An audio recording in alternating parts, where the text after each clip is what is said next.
Here's the hard truth about getting great. It takes time and dedication. It takes a willingness to accept that you're not yet good enough. It takes the ability to stare at the places that you know that you're weak, to really look at those things and not let it affect your sense of self-esteem and not let it affect your sense of self-worth, so that you can still get the momentum going. But you have to understand that in the beginning, we're all terrible. And as Cartier Bresson said, your first 10,000 photographs are your worst. And so the thing that really makes great art are the people that continue to push and the people that continue to work and face how inadequate they are and really understand that at the end of the day, greatness is a craft. Greatness is a process. Greatness is a habit. Greatness is the little things that you do every day, over time, going out every day, unafraid of whether or not this is one of the 10,000 terrible things that you're gonna do. It's being unafraid to make those mistakes. It's being unafraid that you're not yet great. And as Marianne Radmacher said, courage doesn't always roar. Sometimes courage is the quiet voice at the end of the day saying, I will try again tomorrow. And that's it.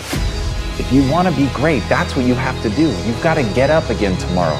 You've got to be willing to face another day. You've got to be willing to accept that you've got to get through the bad ideas before you can get to the good. You've got to understand that you have to start as an apprentice. You have to start as a person going and getting tea, and you have to accept that that's the job that you should be playing, that you should be working for somebody else. You should be looking up to somebody else and seeing what they can teach you, because what you know is that you're there to learn. What you know is that you're there to get through the 10,000 bad photographs that you need to get through to ultimately achieve greatness. And if you make the catastrophic error that so many make, to try to tell the world that you're extraordinary today, to try to get the world to follow you and look up to you and think that you're something today. Because the people that really win are the ones that invest today, the ones that listen today, the ones that spend every ounce of their energy amassing mastery, getting better every day, working their asses off to improve their skill set, to relentlessly look at the things that they're not doing well, to understand that they have to break themselves down and get rid of all of their ego before they can really find greatness. Those are the people that we remember.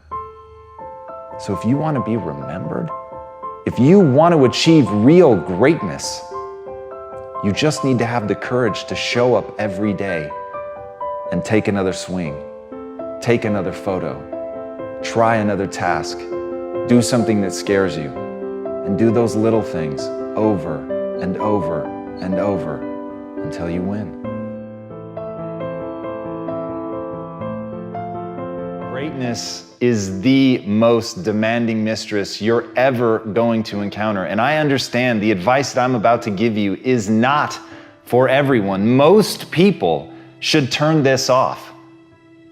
But if you're gonna stick with me, if you're going to listen to what I have to say, it's because you want something tremendous in your life. You wanna stand out from everyone else. You wanna do something more than other people think is possible. You literally want to stand outside the norm. And if that's the case for you, then understand that, as Albert Einstein said, only one who devotes himself to a cause with his whole strength and soul can be a true master.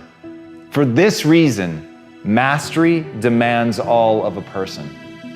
If you want to get great, if you really want to make a skill set your own, if you want to be able to do something, and at the end of the day, if you want to transform the world, if you want to make grand changes, if you want to do all of that shit, all the empty words that people spout all the time, let me tell you, the only thing that's going to separate you from all the other blowhards who are just talking words and will never do anything is to give yourself over completely, to let that obsession, let that thing that you love completely consume you. And in that, your only chance to really become great lies. As Franz Kafka said, Don't bend. Don't water down. Don't try to make it logical. Rather, follow your most intense obsessions mercilessly. Can you do that? Can you become mercilessly obsessed? Can you let something occupy you to where all logic and reason is gone out the window and the only thing that matters is whether or not you accomplish? Will you hold yourself accountable to metrics? Will you look at the world and see, am I actually making change? Are you prepared to hold yourself to that standard? Because if you are, there is nothing you can't fucking do. If you're willing to take that responsibility on to transform yourself as a human being, if you give yourself over to getting great, if you give yourself over to that obsession, if you feed it like you would feed a beast, if you feed it like you would feed a fire that can wipe out an entire